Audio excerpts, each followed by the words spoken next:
कहाँ है सुख? जहाँ बैठो टेंशन, उलझन, परेशानी, वहाँ सुख है ही नहीं। सुख कहाँ है? बोला नहीं सुख गृहस्थ विच नहीं सुख छट गईयाँ। सुख है एक विचार विच जे संतन शरण पाइयाँ। कोई कहता है गृहस्थ में सुख है, मिला क्यों नहीं तुम्हें अभी तक? तुम्हारे बड़े बूढ़ों को ही नहीं मिला तो तुम्हें क्या मिलेगा?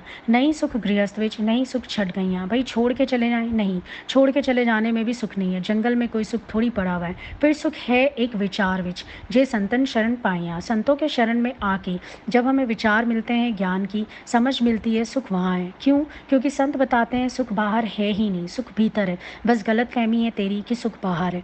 इस बाहर सुख समझने के कारण कई चीज़ें इकट्ठी कर ली, कई दौड़ों में शामिल हो गए, सुखी तो आज तक नहीं हुए। और ये भी याद रखना, जब तक अंदर वाला सुखी ना हो, बाहर सुख मिल भी जाए वो हमें खुश नहीं रहने दे सकता। सुख तो भीतर चाहिए। बाहर कितना सुख मिल जाए, सुख के पदार्थ मिल जाए, क्या क्या मिल जाए, लेकिन क्या उससे कोई फ़ायदा होता है? सपोज़ आपके सिर में दर्द है और आपको आपकी फ़ेवरेट मूवी दिखा दी जाए, क्या आपको मज़ा आएगा? आपके पेट में दर्द है और आपकी फ़ेवरेट डिश ला के आपको खिलाई जाए, क्या आपको मज़ा आएगा? पहले अंदर वाला सुखी हो जाए। घर सुख बसिया तो बाहर सुख होया। और जिसके घट में सुख नहीं, बाहर सुख हो ही नहीं सकता। जिसकी दौड़ संसार में है, वो सुखी कहाँ से हो पाएगा? सारे प्रश्नों का एक ही उत्तर है, बाहर से नाता तोड़ दो, भीतर से नाता जोड़ लो, सारे प्रश्न हल हैं। Very easy. जब तक दिमाग में दूसरा पड़ा हुआ है तब तक ही परेशानी है। कोई बेटे से तंग, कोई बहू से तंग, कोई सास से दुखी, कोई दफ्तर से दुखी, कोई किससे दुखी, कोई किससे दुखी। दुख तेरे ख्याल हैं बस, है इंद्रियों की शक्तियाँ बाहर की ओर, बाहर से मोड़कर उन्हें भीतर से जोड़ दो। कर सगल द्वार बंद, समाधि लगा के देख, अंतःकरण में ज्ञान की ज्योति जला के देख। सब प्रश्नों का एक ही उत्तर है, दुख दूसरे में, सुख स्वयं में। जब तुम्हें दुख अनुभव हो, समझ लेना तुम स्वयं से दूर हो गए हो और दूसरे का भाव आ गया तुम्हारे अंदर। अब सुखी होना चाहते हो, स्वयं में आ जाओ, दूसरे का संकल्प लय कर दो। क्या बात करोगे? दूसरा ऐसे करता है, दूसरा वैसे करता है, अब मुझे क्या करना चाहिए? तुझे मरना चाहिए और कछुनाई। करने की भाषा मत पूछने आओ, करने की आवश्यकता भी नहीं है। कर करके तो दुनिया से आए, अब सत्संग में आके कम से कम मरना सीख लो। जिसको मरना आ गया, बात बस इतनी सी है। जिसने अहंकार मारना सीखा, आरती में आता है ना, मैं मूर्ख खलकामी, मतलब एक बार भगवान की दरबार में आकर इस मैं का, इस अज्ञान का स्वरूप समझना ज़रूरी है। ये मैं कैसी है? मूर्ख खलकामी। अपने अहंकार का स्वरूप समझ लो एक बार, अपने अज्ञान का स्वरूप समझ लो एक बार।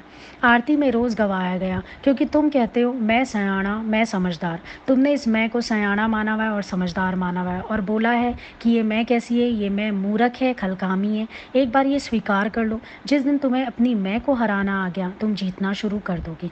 बस इस मैं को जान लो कि ये मैं ही अज्ञान है और इसकी निवृत्ति कर दो। अब तुम कैसी भी परिस्थिति में हो, तुम आनंद में हो। जब तक मैं हूँ तब तक तो चिंतन है सारा दिन, बेटा ये, बहू वो, फलाना ये, सारा दिन दिमाग में हलचल पड़ी हुई है। मैं हूँ ही नहीं। जैसे पिक्चर चलती है, पिक्चर से मैं हूँ ही नहीं। अलग होके पिक्चर को देखो, संसार में भी अलग होके पिक्चर को देखो। ये सारे पात्र आपस में लगे पड़े हैं, तुम क्यों इन्वॉल्व होने जाते हो? दृष्टा की कुर्सी पर बैठ जाओ बस। पिक्चर हॉल में अपना सोफ़ा नहीं छोड़ना होता, नहीं तो आसपास वाले भी मारते हैं कि बैठ जा, हमारी पिक्चर मत खराब कर। बोलना भी नहीं होता, बस इतनी युक्ति सीख जाओ। ये पिक्चर में ना सारे अपना अपना पार्ट प्ले कर रहे हैं, लगे पड़े हैं, देखो उनको। पिक्चर देखने जाते हो ना, क्या देखते हो? आपस में लगे हुए हैं।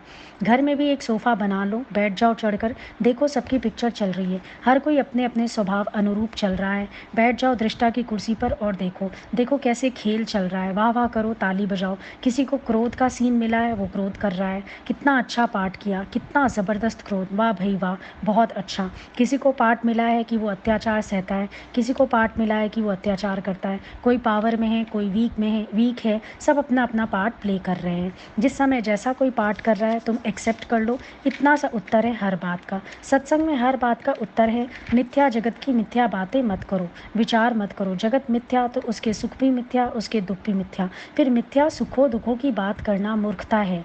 ये हो गया तेरा जीव भाव, तू मूर्ख बना। जब जगत की बात करता है तो तू मूर्ख हुआ ना। जगत की बात क्यों करता है? बात करनी है तो निश्चय की करो, बात करनी है तो ज्ञान की करो, बात करो जागृति की। व्यर्थ बात करने का कोई फ़ायदा नहीं है। एक ही उत्तर है सारे सवालों का। वो बोलता है संत जी शॉर्ट में वेदांत बताइए। तो संत जी कहते हैं बेटा सफ़ेद चादर ओढ़कर सो जा। बोला ये वेदांत है? हाँ ये वेदांत है। जीते जी मरना ही तो वेदांत है। तुम कहते हो बेटा ऐसे करता है, बहू ऐसे करती है, वो ऐसे कह रहा है, ये ऐसे कह रहा है, मेरे को क्या करना चाहिए? कुछ नहीं, तुझे मरना चाहिए। आप गंवाइए तो ते तार शॉप आइए। और कैसी चतुराई, शॉर्ट में आंसर है, सफ़ेद चादर ओढ़कर सो जा। मुर्दे को किस चीज़ का प्रभाव? भाई संसार से जो मरता है, राम प्यारा किसको बोलते हैं? कोई कहते हैं भाई वो तो फलाना है, राम को प्यारा हो गया। राम प्यारा कैसे हुआ? भाई दुनिया से मर गया। जैसे ही दुनिया से मरा, राम को प्यारा हो गया। और इज़्ज़त कितनी बढ़ जाती है, देखो मुर्दे की कितनी इज़्ज़त होती है। मुर्दे को कभी लांघते नहीं, मुर्दे को रस्सी बांधते नहीं, मुर्दे को कोरा कफन देते हैं। रास्ते में भी अगर अर्थी जा रही हो तो ट्रक टेम्पू सब रुक जाते हैं, पहले रास्ता मुर्दे को, हार फूल उसको मिलते हैं, नारियल उसको मिलते हैं, मत्था सब उसको टेकते हैं। मुर्दे की महिमा देखो, कोई निंदा नहीं करता। जिंदे बंदे की निंदा तो सब करते हैं और मरने के बाद सब तारीफ़ करते हैं। इतना गुण है, कितना फ़ायदा है मरने में, और तुम हो कि मरते ही नहीं। फिर चाहते हो यही कुछ संसार और यही सब कुछ संसार की चीज़ें चाहते हो। संत फ़कीर जीते जी मर गए, अब देखो उनको हर जगह आदर मिलता है, बड़े बड़े नेता अभिनेता भी झुकते हैं आकर, रास्ता सब उनको देते हैं। जो जीते जी मरा उसको सारे बेनिफिट मिलते हैं मुर्दे के। सर्व दुखों की निवृत्ति, पूर्ण परमानंद की प्राप्ति, मिल जाती है जीवन मुक्ति। भाई मुर्दे को मान लगेगा, अपमान लगेगा, क्या लगेगा? कुछ भी नहीं लगेगा। एक बार निश्चय करो, मैं ना, फिर तो पुरुषार्थ भी आसान है। मन में कोई बात आए, अपने से पूछो मुर्दे को लगेगा क्या? मैं तो भगवान के दर पर निश्चय करके आया हूँ, मैं हूँ ही नहीं, मैं फिर हलचल में क्यों आ रहा हूँ? मैं उलझ क्यों रहा हूँ? मैं दुखी सुखी क्यों हो रहा हूँ? दे सकते हो विचार अपने को, ईजी हो जाएगा और सब प्रश्नों का हल आ जाएगा। बिल्कुल नहीं उलझोगे, ये मास्टर की है। नानक जी ने पूरा ग्रंथ साहिब बेस किया इसी बात के ऊपर, जीते जी मरने पर। आपा मेट जीवत मरे, ता पावे करतार, ये मास्टर की है। जीते जी मरना सीखना है, बात ख़त्म। अब तुम जो प्रश्न करते हो, मतलब फिर जीने की व्यवस्था कर रहे हो, जीने की आस है तुम्हें, फिर सोचते हो और जीना है, तभी तो बाहर की हालतें ठीक करना चाहते हो, बैलेंस करना चाहते हो, मर्जी से चलना चाहते हो। ये सब जिंदे बंदे का शोर है। जो जीते जी मर गया उसका कोई शोर नहीं है। सारा समय इंसान देह अध्यास में ही तो पड़ा है। अन्मय कोश, देह अध्यास, इससे ऊंचा उठता ही नहीं है। इस शरीर को सब कुछ मान के ही मैं सुंदर दिखूं, मैं ब्यूटीफुल लगूं, लोग मेरे को देखें, मैं ऐसा हो जाऊं, मैं वैसा हो जाऊं, यही मुसीबत पड़ी हुई है।